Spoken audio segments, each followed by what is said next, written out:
Don't you ever fart on my tits again.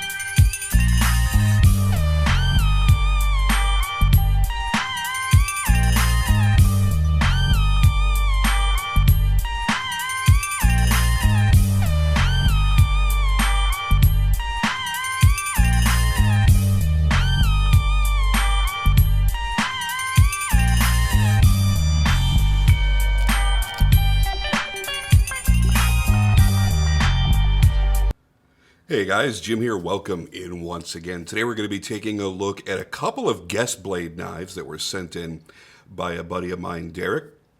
And I'm excited to do this one, not because I haven't had the FSD on my channel before. I have. But that was the full-size Brown Knives FSD.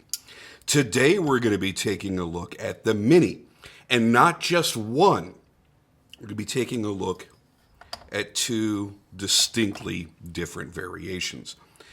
This one is going to be the standard FSD Mini with the brown lock, which is right there on the back side of the frame. And that really has been the signature lock for the FSD model since its inception. However, Craig has now released a liner lock variation. And a lot of people, myself included, were wondering, is it worth grabbing the liner lock instead of the push button brown lock? And when Derek first got his, he's like, well, I've got my liner lock version in, and that is called the Mini FSD L. He's like, I finally got it in, and I have some thoughts on it, but I know that you really wanted to see them side by side and play with them and experience them yourself. He says, so what I'm not going to do is tell you what I think because I don't want to influence your reaction. So he excitedly bundled these up into a box with a whole bunch of other knives for me to come out here and make some fun little videos with. And I'm going to tell you this right from the get-go. This is a significantly different knife, not just because you're unlocking it in a more standard operation that you may be accustomed to with, more regular knives in your collection, but even the way you open it can be different. If you go back to the original FSD and FSD Mini, it can be opened as a flipper with the notched or the squared off flipper tab on the tang of the blade. You can front flip it, which I'm not really going to be able to do very well. Or you can just kind of gravity open it by unlocking it and swinging it out. And what I've discovered is my personal favorite, and I've seen a lot of other people seem to do the same thing, is the reverse flick off of this wonderful, thin, but sharply edged fuller. And when I pick up this knife to play with it, that's the way that I do it too. Now, very quickly, my thoughts on mini versus full size. The full size FSD is a big bitch. That is a big, big knife. Even though it's very, very lightweight, it's still a big knife. So that was one of the things that I was not entirely super sure on when I first played with the original FSD. I'm like, man, it really is an almost cumbersome size. Then you get into the Mini, and I will tell you this, I do strongly prefer the size of the Mini over the size of the original full size. Now, back to the fact that, see, I'm already screwing up. I'm forgetting which one's the liner lock. Back to the methods of deployment. You can reverse flick this one in the exact same manner. And you can front flip it, but instead of having the spine of the blade being extended up past the frame, what you've got is off the tang of the blade, the very back side, you have this weird little kind of nipple. And I don't like it. I truly do not like that. It feels very cumbersome to me, as do many front flippers, because number one, you have to change the position of the knife in your hand, so it's kind of sitting this way instead of sitting, like this. You generally have to cock it in your hand and then access whatever the front flipper appendage is going to be. This one makes it even weird because it's more of a top flipper, but you don't get the benefits of, say, what a South African custom maker would do for a top flipper, where they would have like a rounded tang that's sharply jimped so you can just kind of roll your thumb across it. You have to angle the knife, drop it down in your hand so that you can get above the pivot to get to it. And that is so awkward to me. I will never, ever like that. So when it comes down to which one do I like more immediately just from picking it up and playing with it, I'm going to say the original FSD with the brown lock. But there's a lot more to it than that. First off, you have the different milling styles. This is milling style number 1, which was the same that I had played with in the full size, and I really like how it looks. I like the brick look of the milling that's been done in the titanium frame quite a bit. However, man oh man, milling style number 5, almost like little starburst snowflakes. I like the pattern, and I really like the way that it's been milled in because it gives it an even brighter finish. And when you go out in the direct sunlight, it's just like these little decorations, these little mirrors that reflect light in multiple different directions for each individual one as you're moving it around. I really, really like this milling style. And I didn't think that I would. Just seeing pictures of it, just kind of, flat 2D pictures, I was like, I still like the little brick pattern of milling style number 1 better. But after seeing this in person, I really, really, really like this particular pattern. So again, milling style number 1, milling style number 5, those are one other big difference between these two knives. Now, even though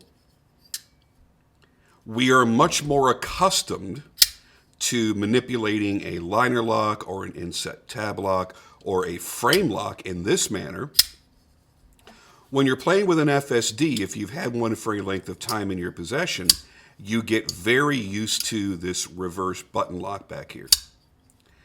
So even though this is a more natural way of unlocking a knife traditionally in our collections, I find myself having to pause for a second and take a quick look and go, oh yeah, this is the liner lock that I have in my hand. So I think I still prefer the brown lock. Here's the only 2 caveats to my preference for the brown lock. There are 2 things. Number 1, you want to be mindful of where this finger rests when you're gripping the knife and opening it.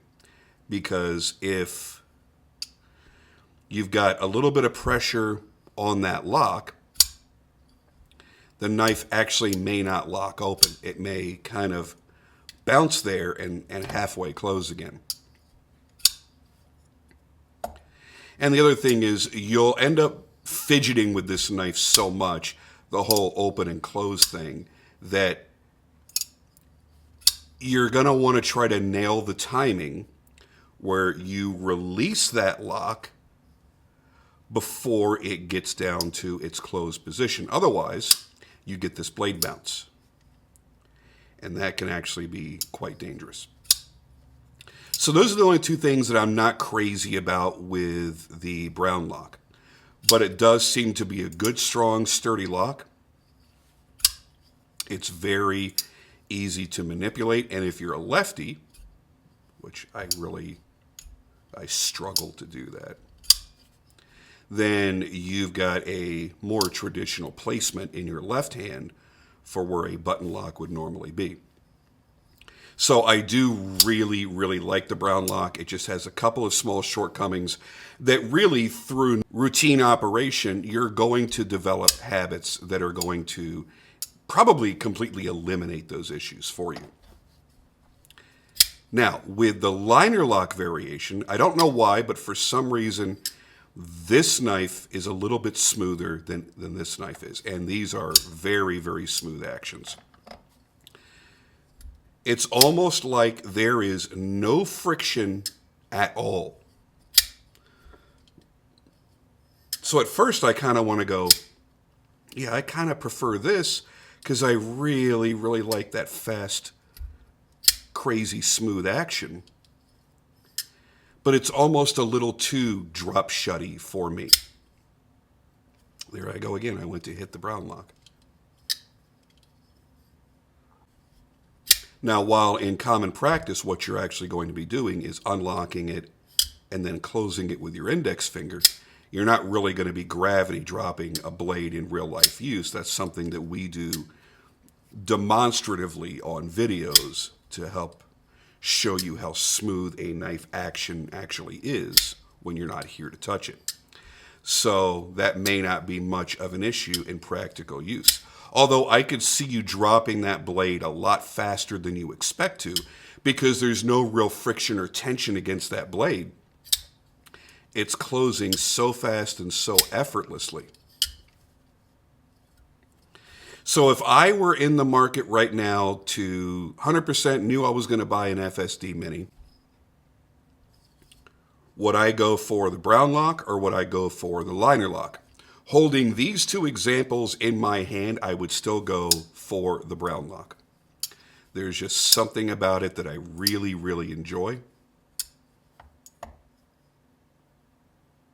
Whew. But I wouldn't kick the liner lock out of bed either because it works very, very well. It's predictable. You know when to let go of that lock. Unlike sometimes with the brown lock, you really have to make sure you got that timing down. This is a little bit more traditional.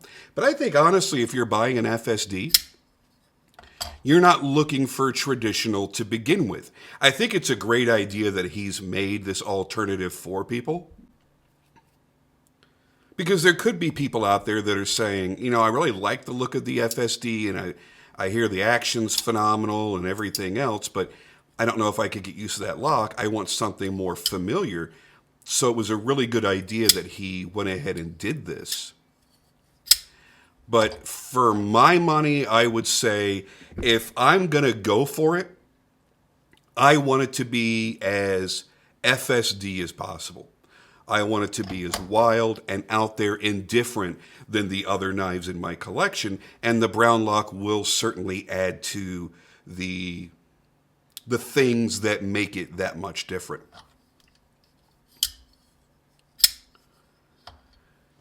This is a very difficult video to do because they're both so nice on their own. And even when you compare them side by side, it's difficult to say, I really strongly prefer this one over that one. And I think Derek did the right thing. He's got both. He didn't get rid of this one knowing that he had this one coming in. He's got them both in his collection. He can enjoy each one for whatever reasons that he has. And if either one has any particular shortcomings, then he can make up for that by carrying the other one that day. All of the other hallmarks remain the same. The really cool custom Brown Knives logoed pivot with the single adjustment on the back side. The really cool fuller, although this time the fuller, he has added a skeletonized area. I don't really see any practical necessity for it. You're not going to get your finger in there any better because of the slot. And I think really all you're doing at that point is making the blade even lighter than it was before. Which it's already so thin and so light that it rockets out and closes very, very easily.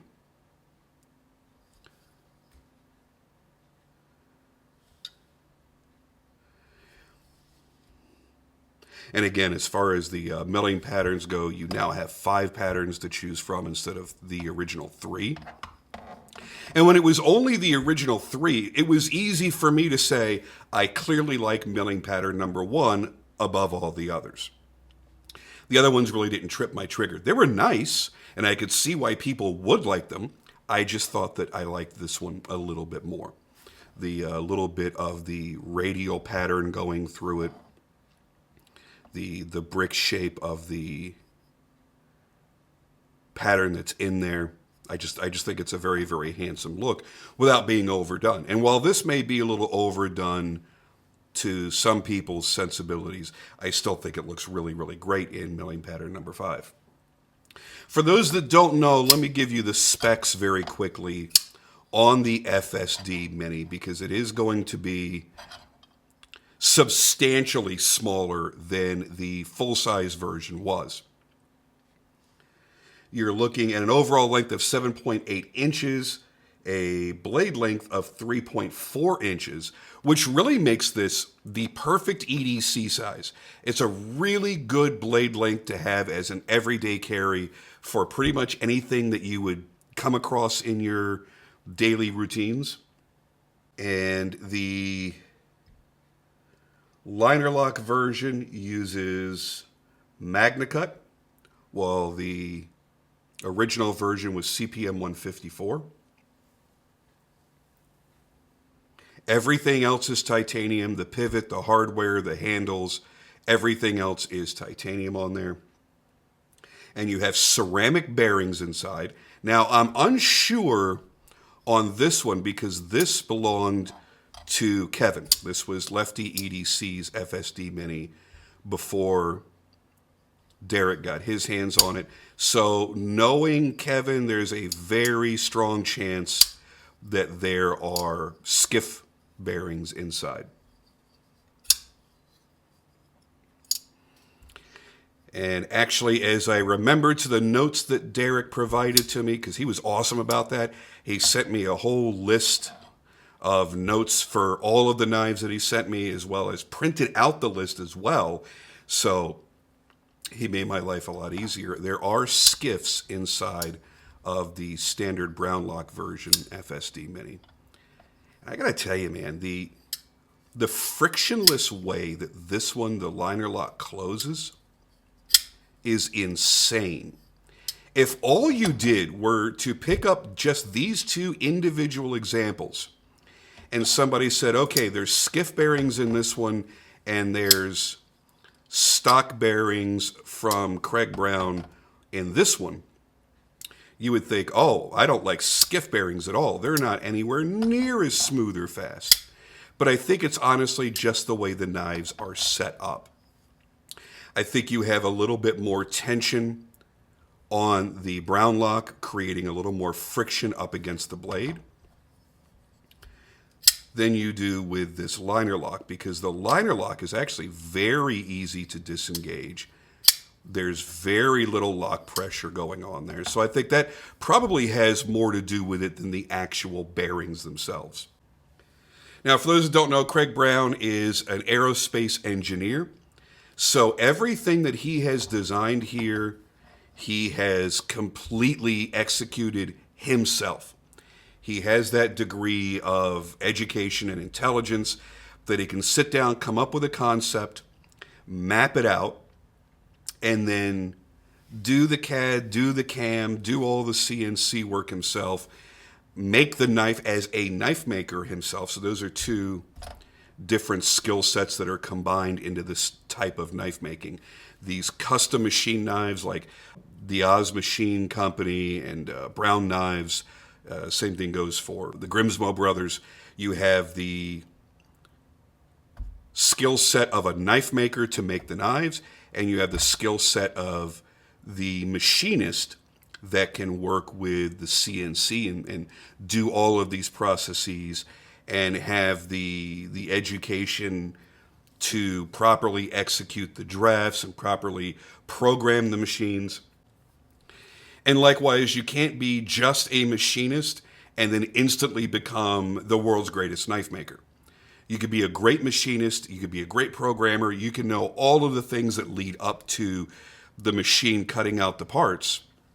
But when it comes to fitting those parts, finishing those parts, grinding that blade, making it all work together, tuning the detent, tuning the lock bar tension, all of these various things that a knife maker needs to do, again, that is a very different set of skills than just a typical machinist.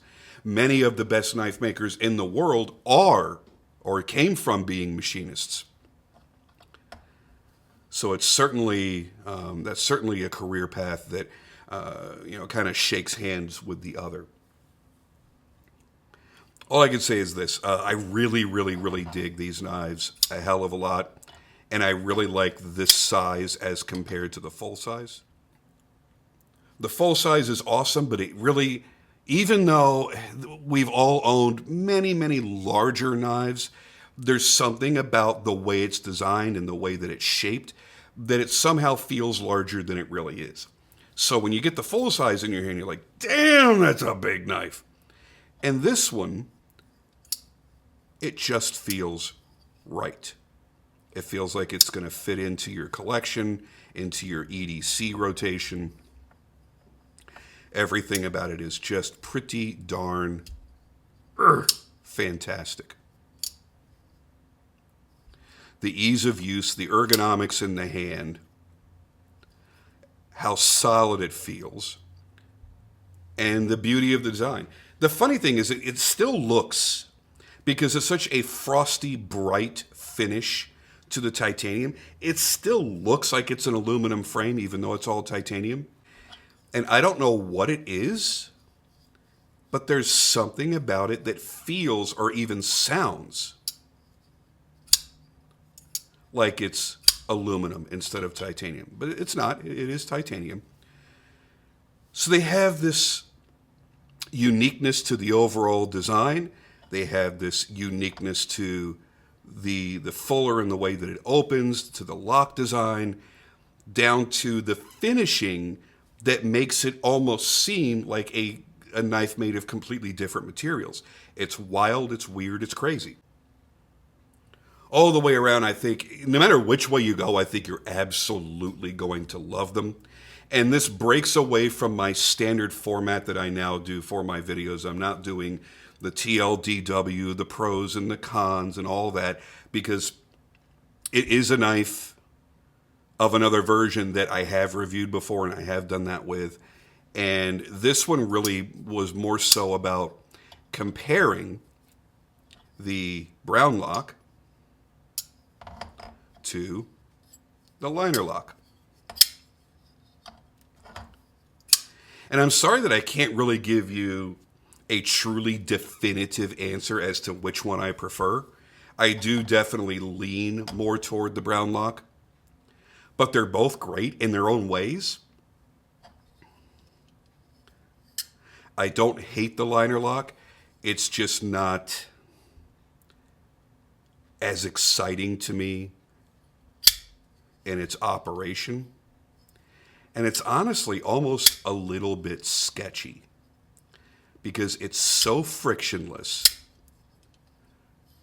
I almost feel like maybe at some point I'm going to have an accident. I'm going to have my finger in the way over here, and that blade is just going to go shoop and slice into my finger. But then again, the brown lock comes with its own individual set of fears, because as you see right there, I didn't disengage the lock quick enough, so the blade bounced and popped back out because I still had the lock depressed. So that would be a much more dangerous thing if I had that tip exposed. More so than the simple weight of the blade hitting my finger. because there's really not much weight to that blade at all. So like I can literally do this and not really have a lot of fear. Now, if it was just the very tip of my finger, it might cut the tip of your finger off. I don't really know. So if you have a lot of knives in your collection already that have almost frictionless closing and you already know that you prefer that, then you're going to love the liner lock version. If you like the uniqueness of this backside button lock that the brown lock is, then you're probably going to love this. And over time, if this becomes your primary EDC and you're constantly manipulating it, you're always playing with it, you're always fidgeting with it, you're going to develop that timing where you're going to disengage that lock quickly enough that you're not going to get that blade bounce. I'm not quite there yet. I either release it far too early or too late. I can tell you right now, I'm going to keep working on Derek to sell me this one because I really, really, really like this one. We had actually talked about that in the past, and he had offered it to me, knowing that he had this one on the way, so it probably wouldn't have killed his collection to do that. And it just wasn't good timing for me to lay out that kind of money. But at some point, if he has it long enough, I do hope to get my hands on this thing. And Derek's one of those great guys, sends in the knives and lists, sure, go ahead and carry this one, light use or heavy use or whatever you want to do with it. And he's like, yeah, absolutely, go ahead and carry these two, enjoy them, whatever. I'm not really that person to just carry somebody else's expensive knives. I mean, these are each approaching $1,000. That's not the knife that you want to have in your pocket when, I don't know, you do something stupid and you lose your balance and you fall against something and you scratch up their pocket clip. Certainly not for use where you're going to, maybe go to cut down something and hit a friggin' staple and put a nick in their blade. So while what I do in those cases is if I know I'm not really going out and doing much of anything, maybe I'm around the house most of the day, or I'm going out but not with the intention of, really hard using a knife, maybe I'll go ahead and carry it so I can get a feel for how the knife carries, how it feels, if it's an EDC pocketable knife or not, and get a chance to play with the action and whatnot a lot so that I can give honest feedback on those knives. So I've certainly done that with these. And but I'll be honest, I am biased toward the brown lock, so this is the one that I have played with the most. I really, really, really do like it. But again, there's nothing wrong with this one either. There's just something about how easily that drops. Like you just don't seem to want to keep your thumb there. Although I do notice this as I'm playing with it, that your thumb is in less danger than any of your other digits because you've got the forward finger choil that's cut into the blade that doesn't have an edge to it. So you could bounce that off your thumbnail and not really worry too much about it. So yeah, I guess Craig did think of it all. There you go. Anyway, that's it for me, guys. I'm out of here for now. Thank you for joining me as always. I will have many other videos being uploaded for some really cool knives that Derek sent in. And the theme of all the rest are going to be skeletonized designs. There's a lot of Thors in there. Thor 6, I know, is one of them. I think Thor 3 or 4 or something. There's some cool Elijah Isham designs in there. So we're going to have some fun with some really, really, really cool knives that I wouldn't typically have on my channel. So again, thank you to Derek for being so generous, sending a big box of a lot of expensive knives, a couple that are completely irreplaceable now, and trusting me with them. I certainly do appreciate it, bro. Thank you so much. And everybody else, I'll see you on those future videos.